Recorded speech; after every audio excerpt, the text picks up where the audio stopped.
एक कैनेडा तो कॉल आता है, फिर लोकेशन मैं नहीं आइडेंटिफाई कर सकता कैनेडा सी या कोई होर मुल्क सी, लेकिन एक विदेश के नंबर तो कॉल आता है तो मेरे नाल गल की गोल्डी बराड़ ने। वो गोल्डी बराड़ जो कि लॉरेंस बिश्नोई गैंग का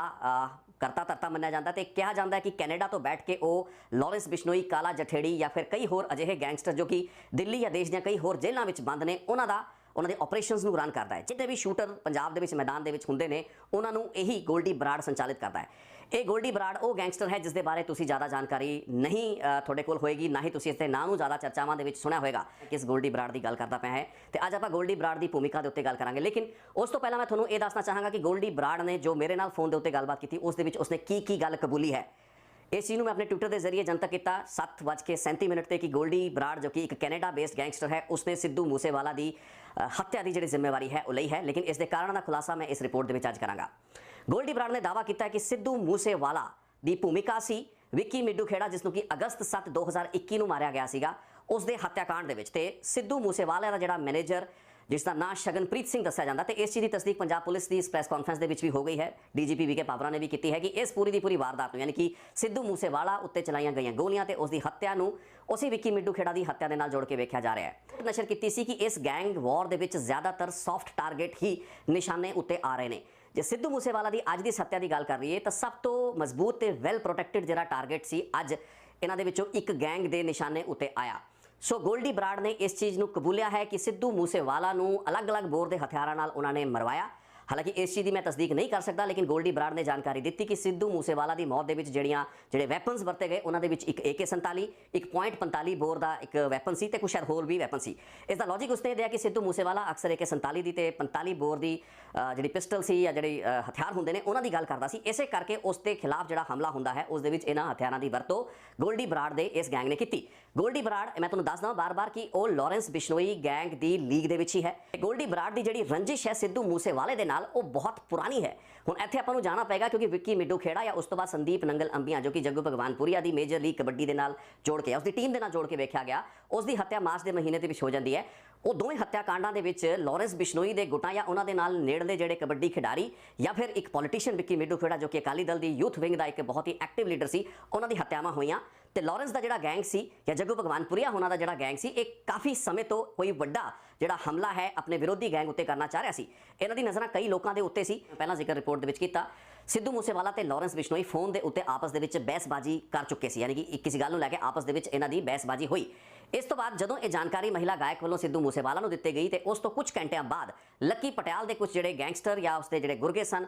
उन्होंने गुरलाल बराड़ नूं जो कि गोल्डी बराड़ का भरा है जो कि हुण जिउंदा नहीं है उसनूं फोन लाया तो उसनूं फोन के उत्ते धमकियां दित्ती। ये एक वड्डा फैक्टर मन्निया जाता है। इस तो इलावा बंबीहा गैंग के नाल जुड़े हुए सुखप्रीत बुड्ढा जो कि जेल दे विच है उसकी जेल के जिहड़ियां सिफारिशां पवाए जाण दा जिहड़ा इल्ज़ाम है वो गोल्डी बराड़ सिद्धू मूसेवाले के उत्ते लाउंदा है। गोल्डी बराड़ कहता है कि सिद्धू मूसेवाला ही सिफारिशां करके सुखप्रीत बुड्ढे की इमदाद करता सी। ये भी एक रंजिश ते एक कारण सी जिस कारण उन्होंने जिहड़ी दुश्मनी सी वो वध रही सी। लवी देवड़ा की हत्या तो बाद जदों गुरलाल बराड़ की हत्या होंदी है चंडीगढ़ के विच तो उस तो बाद गोल्डी बराड़ बाहर चला जाता है। उस तो बाद एक गैंग वार होर तिखी होंदी हुई नजर आई। इस दौरान यह भी समझा जाता है कि जदों भी ये झगड़ा गुरलाल बराड़ के जिउंदा रहिंदे होया जिस दौरान कि उसकी जदों भी तू मैं हुई या कई लोगों के नाल गलबात दे विच उसने सिद्धू मूसेवाला नूं नचार कह के संबोधित किया। इस तो बाद सिद्धू मूसेवाला ने इतराज़ इस उत्ते जाहिर किया तो उसने कहा कि मैं नचार नहीं है, जिहड़े गीत ने जिहड़े मैं लिरिक्स अपने गाणिਆਂ ਦੇ ਵਿੱਚ बोलदा है मैं उही हाँ। इस तरीके की गल्लां बातां भी उभर के आईयां। गोल्डी बराड़ या फिर उसका जिहड़ा भरा जो कि मारिया जा चुका है गुरलाल बराड़ उसकी इस तरीके की कहा सुनी सिद्धू मूसेवाले ते उसके लोगों के नाल हुंदी रही ते ये दुश्मनी जिहड़ी सी ये लगातार वधदी गई। इस तो इलावा इस पूरी की पूरी जो गलबात मैनू गोल्डी बराड़ दसदा है उस जिक्र मुख्तार अंसारी का भी आता है। यह मन्निया जाता है कि मुख्तार अंसारी की शह के उत्ते भी कई अजिहियां गल्लां बातां हो रही सन जिस कारण कि सिद्धू मूसेवाला क्योंकि उस क्लाउड के विच सी या उसकी इस तरीके की प्रोटैक्शन सी उसके इस तरीके के संपर्क सन। एक पासे उसनूं सिक्योरिटी या स्टेट वालों पूरी की पूरी इमदाद मिल रही सी, दूसरे पासे उसके कुछ कथित तौर पर अजिहे लोगों के नाल संबंध भी रहे जिस कारण वो लॉरेंस बिश्नोई या गोल्डी बराड़ या फिर उन्होंने नाल दी जिहड़ी गैंगस्टरां की लीग सी उसकी ज़्यादा परवाह नहीं सी करता। यही कारण सी कि एक तो बाद एक घटनावां हुंदियां रहियां, एक तो बाद अजिहे कारण बनते रहे। लेकिन जब तक सिद्धू मूसेवाला कोल सिक्योरिटी का एक हैवी कवर सी तब तक इन्हां गैंगस्टरां वालों उसनूं मारन का कोई शायद जिहड़ा प्लान होया भी होएगा वो सिरे नहीं चढ़िया होएगा। लेकिन जिवें ही सरकार बदली उस तो बाद ये जिहड़ी प्लैनिंग सी गोल्डी बराड़ दी ये होर तेज़ होने लगी तो इस बार उन्होंने हिट लिस्ट उत्ते सिद्धू मूसेवाला सी। विक्की मिड्डू खेड़ा ते संदीप नंगल अंबिया की हत्या तो बाद एक वड्डा टारगेट लॉरेंस बिश्नोई के गैंग नूं या गोल्डी बराड़ नूं चाहिदा सी ते उस टारगेट के रूप में सिद्धू मूसेवाला जो कि हजे तक इन्हां दी रेंज ते रीच तो बाहर सी उसनूं चुनिया गया ते कात लगा के जिहड़ा हमला ठीक उस दिन हुंदा है जिस तो एक दिन पहला ही जिहड़ी सुरक्षा दे विच सिद्धू मूसेवाला दी कटौती भी हुंदी है। एक वखरा इशू है कि सिद्धू मूसेवाला कोल पंजाब पुलिस दे दो कमांडो भी नहीं सी, अपनी बुलेट प्रूफ गड्डी भी नहीं सी। जे बुलेट प्रूफ गड्डी हुंदी, कमांडो हुंदी तां मुकाबला हुंदा, या फिर शायद ये वारदात हो ही ना पांदी, क्योंकि इस दे विच संभावना यह भी है कि विरोधी गैंग्स यानी कि गोल्डी बराड़ दे गुरगिਆਂ ਨੂੰ लॉरेंस बिश्नोई दे जिहड़े शूटर आए ਵੱਖ-ਵੱਖ हथियार लैके उन्होंने कोई टिप ऑफ दी गई। एक सैटअप भी हो सकता है जिस दे तहत कि सिद्धू मूसेवाला किहड़े हालातां दे तहत अपने गनमैन अपने कमांडो या अपनी जिहड़ी बुलेट प्रूफ गड्डी ਨੂੰ अपने घरे छड्ड के जांदा है ते उस तो बाद उसनूं अपने सामने तैयार बरतैयार दो गड्डियां विच लैस होकर भर के आए जिहड़े गैंगस्टर मिलते हैं जो कि गोलियां चलाने दे विच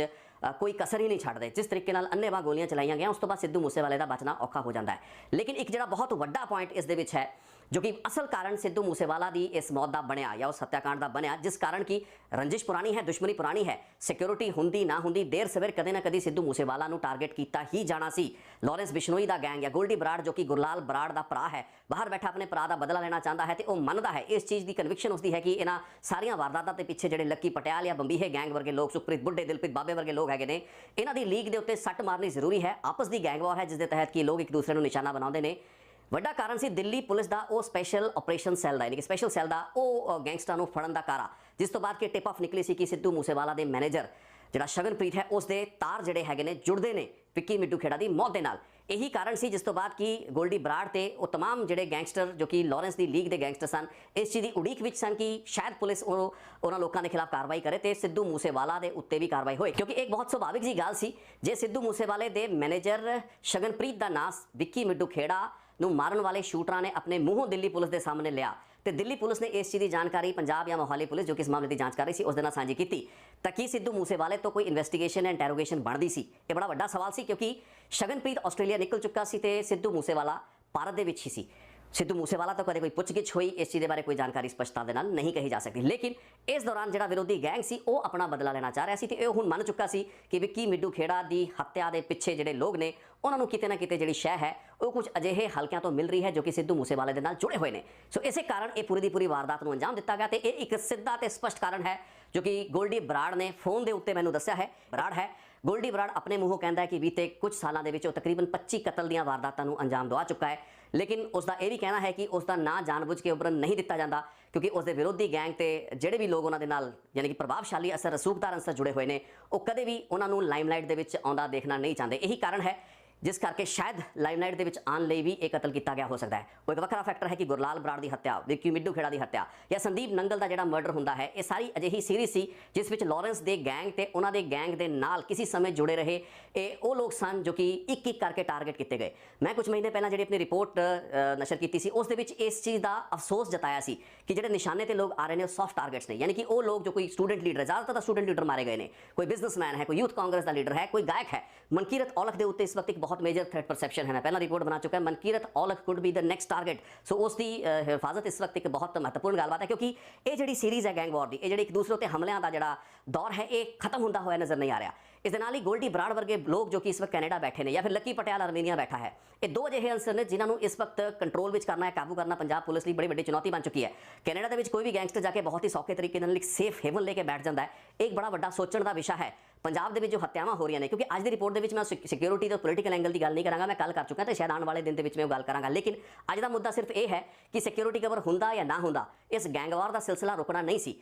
एक हत्या हुंदी है उसकी एक काउंटर लैश के रूप में हत्यावां का एक सिलसिला